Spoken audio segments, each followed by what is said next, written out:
We were best friends. Oh. Yes, in the army. Before the coup? Yes. You know why? No. Because when Jammeh moved from the gendarmerie and came, he was like, nobody took him seriously because he was a police officer from the gendarmerie. You know, they were treated like police officers. They were not infantry soldiers. They were not fighters. They were not. So when they moved over to the army, they were laughing at him because the Nigerians brought him in as part of the military police unit. And, but when he was leaving the gendarmerie, everybody was telling us, oh, you carrying a dead weight. This guy is carrying rank of an officer, but he has never even gone for a course. Everybody laughed at him because every second lieutenant in the army had done a course. No, we want to know the fate of Jawara. I mean, because again, as I said, the version that was out there that I picked up, because when the coup was happening, I was thousands of miles away. Yes. My only connection with the coup was when, after trying for the first 2 to 3 days, when telephone lines were not getting through. Yes. Because I was with German radio at the time. Yes. I eventually got through to Haidara, and that was my first contact. Probably I was then in mile 2. Yeah, because that early. Yeah, because it was just a few days. Yeah. We were arrested on the 27th. The coup happened on the 22nd. I must have. This is before you were arrested. But I spoke to Haidara, and that was my only connection with in 1994. Yeah, because I spoke to Omar Faye, who was in America, Ibu Jallo. And again, as I said, the version that was out there was when Jawara turned to Senegal again, No. To do what they did for him in 1981, as a retribution for quote-unquote, betraying him. Abdou Diouf just put him in an empty room, no telephone, nothing, no means of communicating. But that is after we convinced Abdou Diouf that we were responsible adults who took over the country and not the rank and file story they gave him before we talked to Kebe. Because Kebe that day gave us telephone number of Abdou Diouf. This was Friday night, and we spoke to Abdou Diouf Sunday evening. Oh, wow. Who spoke to him directly? Jammeh. Okay. I make the call because I was given the number. Somebody received it and said, that's President Diouf. And I gave it to Jammeh, and Jammeh spoke to him in my presence. In my book, I have explained how diplomatic Jammeh was that day. I was going to ask, in what demeanor he was, because you tend to have this attitude that Jammeh is so anti-Senegalese. He's always arrogant at No. Jammeh was so diplomatic. For the first time, I saw something very admirable in him, the way he spoke to Abdou Diouf, promising him that everything that used to block Senegalo-Gambia cooperation will be restored, including even the Senegambia Confederation. Really? Yes. That all the problems in this country... This man who eventually would say Senegal is trying to colonize us and we will never be a province of Senegal. All the problems of this country were caused by Sadauda. He was the one who was encouraging cross-border fraud, so many things. That be assured that this government is going to be like a Senegambia government. He spoke so well. And when Abdou Diouf took the phone, he also spoke well. Jammeh was so happy when he was dancing. That was how happy he was, that day in his office. I was there with him. I was with Jammeh like this because Jammeh,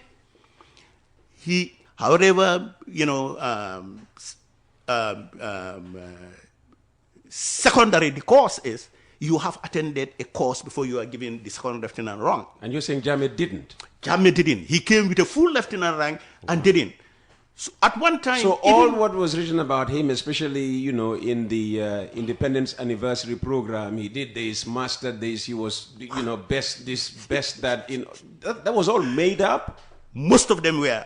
But what was important is that when at some point the Nigerians decided to send him for a course in Britain. Mm-hmm. But that was an NCO course. Non-commissioned officers course. Yes. But And he accepted it because he really wanted to get this stigma out of him that he has never attended a course. Then, and I spoke to him. I called him to my office. I was then the liaison officer at the Ministry of Defense. And I told him, look, don't worry. I'm going to talk to James Knight. He is my friend. Who's James Knight? James Knight was the political officer at the U.S. Embassy, who coordinated, in fact, the exercise of 1994 between the Americans and the Gambia Army, the American Marines and the Gambia Army. And I was the liaison officer.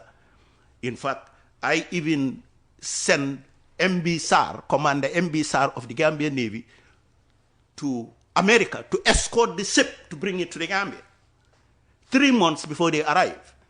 So, because we had done the same exercise in 2000. So I spoke to James Knight, anyway, coming back to this issue, and I told him, can you please get us a military police basic course for officers? He said, give me a week. The next week, he sent me a course. And I called Jammeh and told him, you got a course to America, Alabama, for military police basic course, which is basic. He was so happy. I swear to God, he promised me, if I come, Sam, I will give you a bull. I said, no, I don't need a bull. Just bring me cologne, So I even remember perfume. Perfume, yeah. After the coup, I will teach him, where's my cologne? I have it. I will give it to you. Until they took me to Mile 2. So let's go back. Again, just to clear the air about American connection with the coup. Yes, with the coup. Yes, I started with in my book, the second book, which is Testimony. I started the story, chapter 1, day of the coup. What happened? That I gave a background of how we were supposed to hold an exercise with the American Marines, which we have done in 2000. And that is why 3 to 4 days before the event, I wrote a press release to Radio Gambia, which was announced every day that there is going to be a military exercise between the Gambia Army and the American Marines. If you see soldiers where the climax of the exercise was going to take place around the Denton Bridge, consider it just ordinary, no alarm. It's just exercise. I sent that to Radio Gambia. So that was going on. On the 21st of July, the vessel arrived at USS Lamo County. I was there with Bunjak, American Ambassador Andrew Winter, James Knight, and the military attaché of Senegal, Gambia, and Guinea-Bissau, Major McLean. We went to the ship and they organized a reception for us. And before we left, even that evening, they floated about 3 amphibious tanks that they were supposed to test. This was the first time they are going on the ground to test them as new state-of-the-art mechanized weapons. They just float in the sea, and could run on land just beautifully. Yeah. So I was so impressed. They say, well, don't worry. Tomorrow, during the exercise, you'll see how effective these weapons are. Then we went home. The following day, I was supposed to, in fact, we had a card for the program card for every event that was going to happen on the 22nd. And first thing in the morning, I went to the ports with Winters, Knight, and McLean to escort Winters and to escort the team to come and meet the Vice President, Sehu Sabali, at State House. Then, from there, we went there and escorted Captain Buchard. He's a black guy even, the commander of the Marine unit, the Marine Company, Mechanized Marine Company, and few others that I didn't remember. So we were going to go to Sabali. From Sabali... To Sabali, the vice president, because the president was in the UK. No, he was here that day. Jawara came the previous night also. Okay. You know, Jawara arrived the previous night. Okay. But he was that was in 81 that he was attending. He was the Minister of Defense. Okay. So the protocol, according to our schedule that day, was to visit him, talk about reception, receiving, and so on. And then we moved to the Army headquarters. And then from the Army headquarters, we go to the Marine unit to hand over a patrol boat, new patrol boat, developed built for Gambia, Senegal, and Guinea-Bissau. And ours was called Bolong Kanta, the beautiful, with weapons and everything. That was going to be the handing over ceremony after that.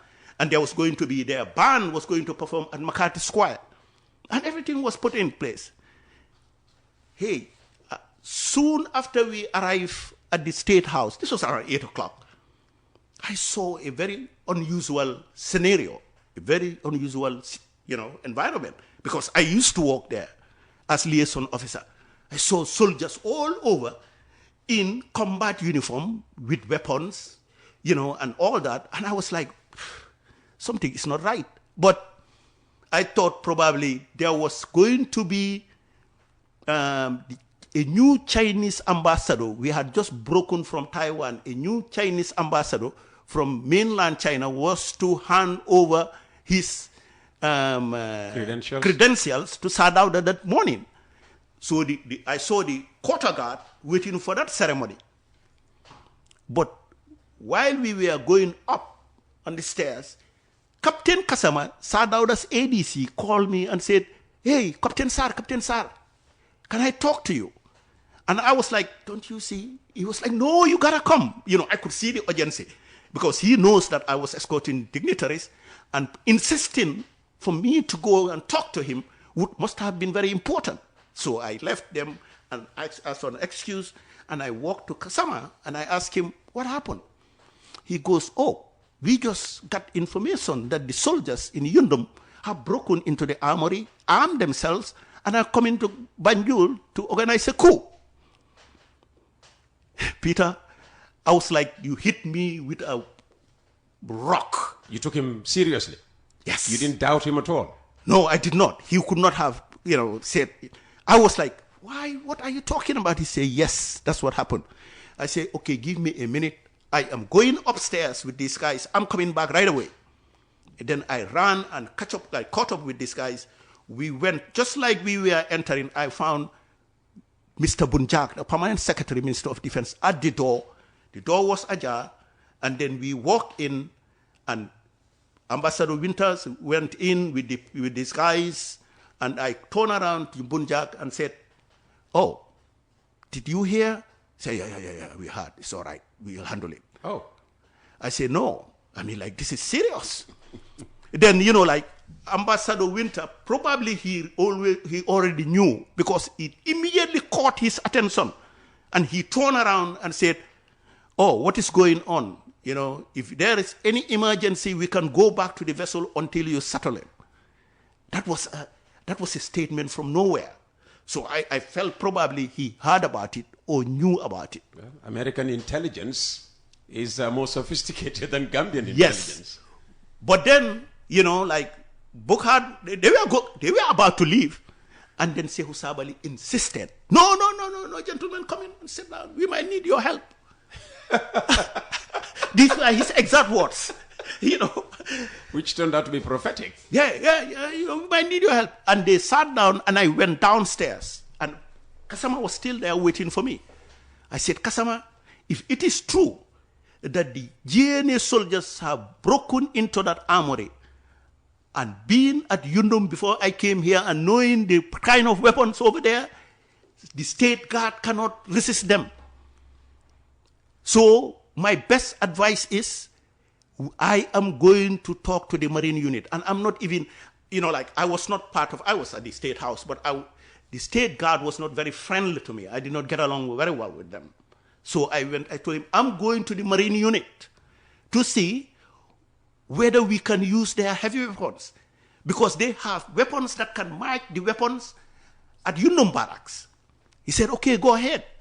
Then I drove to Marine Unit and I found Major Saho, Antuman Saho there, but he was not comfortable with talking to his men even. He's like, Sam, do you trust these guys?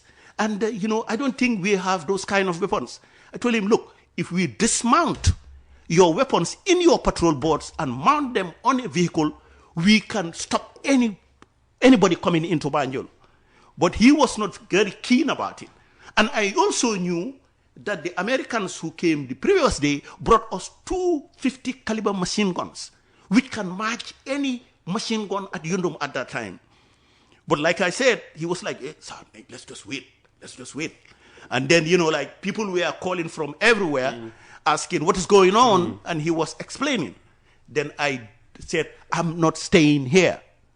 I can't be locked up in Banjul while a conflict is out there. I am going to see what's going to happen. Then I started my car, took Bone Road. When I came to the main highway and realized there was no vehicle, you're talking about 9, 10 o'clock, no vehicle on the highway between Banjul and Denton Bridge, no vehicle. And I saw this is something going on. And I drove straight to the bridge and parked just before the Banjul side of the bridge. Yes. And I walked towards the bridge, and there I found Chongan, Pambai, and about 5 soldiers at prone position with their guns, preparing to fight.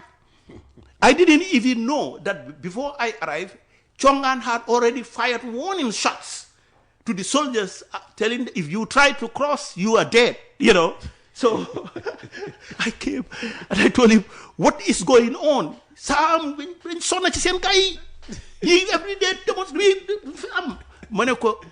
And I go, Chongs, look, I need to talk to these guys. Yeah. No, it's not talking. Nobody is crossing. I said, Chongs, if it is true that these guys got into that armory and took the weapons, I know they are, you can't stop them with these men. Most of his men had AK-47. There are very few, about 6 of them. And, all they had was those big jujus around them. I said, you think this is going to save you, buddy?